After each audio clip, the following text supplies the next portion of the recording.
Tuesday, December 4th, tonight, a visit to the Eno River State Park. Next on North Carolina Now.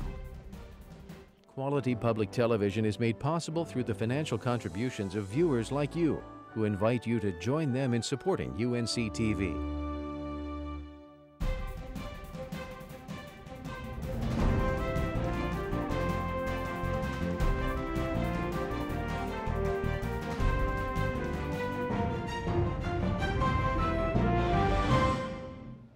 Good evening, everyone. I'm Shannon Vickery. Thanks for joining us. Tonight on North Carolina Now, we'll learn about a boat company whose work has stood the test of time and weather.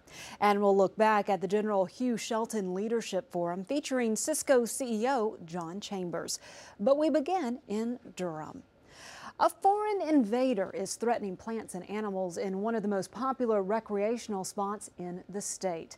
In the second of our three-part series on North Carolina State Parks, Dr. Tom Linden takes us to Eno River State Park near Durham, where park officials are responding to an underwater threat. On a crisp morning 10 miles from downtown Durham, more than 300 competitors dash through rough terrain at the first ever Eno River Run. But lurking beneath the surface is another visitor, one that threatens the river's natural beauty, the hydrilla. It's a pretty insidious plant. Eno River State Park Superintendent Keith Nielsen has tracked this unwelcome guest for 2 years. Anytime you have something like that hit something like a river, there are just domino effects all the way across the ecosystem. This troublesome weed isn't native to the U.S., but it's spread to waterways across the country. 7 years ago, hydrilla appeared in the Eno River. With the possible exception of just plain enough water going down the river, the presence of hydrilla is probably the #1 natural resource issue for Eno River State Park. Experts say the underwater plant could have come from a home aquarium or a boat that brought it from hydrilla-infested waters. It's a big problem, but we don't have a fix that we can just throw at it and it's going to fix it. I'm quite sure that the hydrilla is having impacts that we don't know about. Lifelong Durham resident Banks Dixon has enjoyed the Eno River for years. Eno is, to me, it represents my home. And there's an amazing amount of recreational opportunities. Dixon depends on river recreation to support his business, Frog Hollow Outdoors, which offers canoe and kayak tours down the Eno. He says on a recent river trip, hydrilla was a nuisance. The hydrilla was so thick, every paddle stroke, you didn't feel like you were hitting water. It was just like you were hitting mush. And the paddle would come up out of the water and be mats of it stuck to the paddle. And it was sort of sad. It's a really beautiful section of the river. Canoers aren't the only ones affected. Park rangers say hydrilla can make the river less attractive to hikers and people who fish. They can't catch a fish of considerable size anymore in some spots because this stuff, when it's really thick, inhibits the growth of large fish. Officials say hydrilla is crowding out native plants, and that could alter the ecology of the river.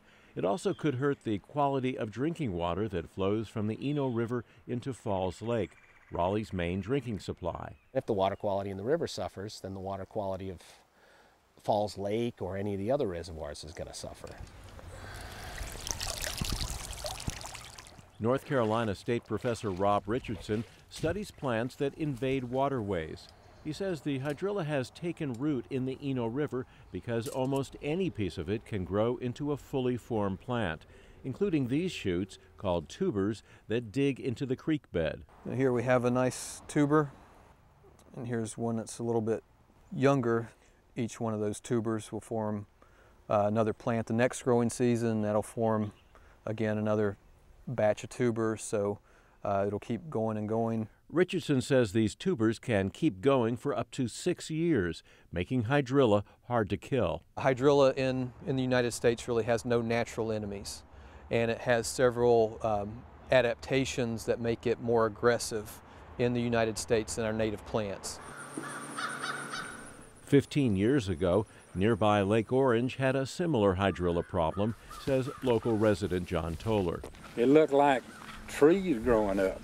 so close side by side and so thick, you just have to rev your outboard wide open just to cut through to pull it out to get out in the water where, the hydrilla wasn't growing. Enter another Asian species, the grass carp, a veritable hydrilla eating machine.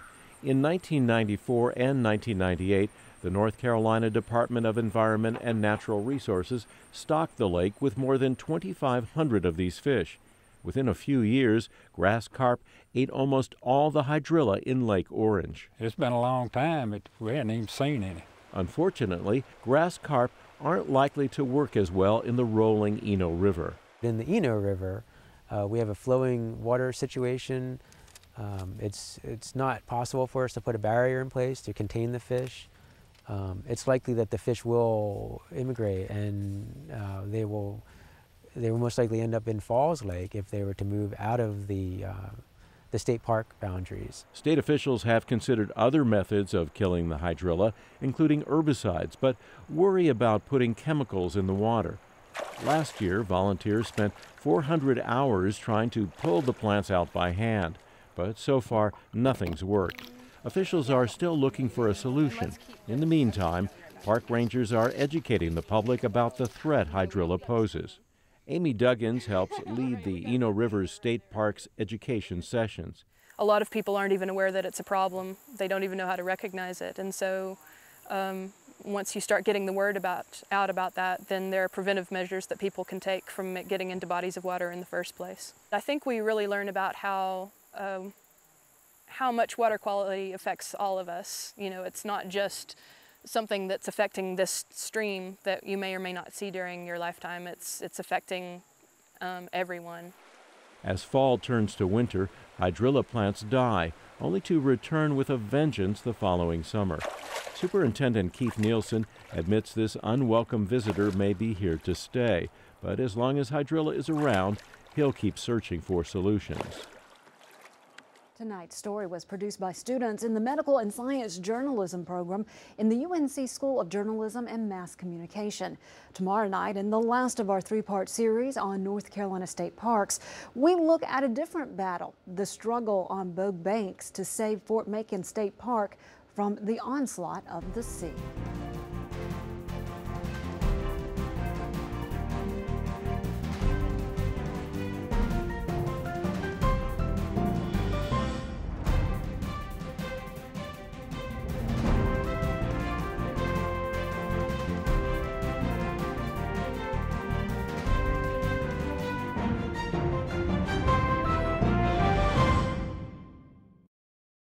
Quality public television is made possible through the financial contributions of viewers like you, who invite you to join them in supporting UNC TV.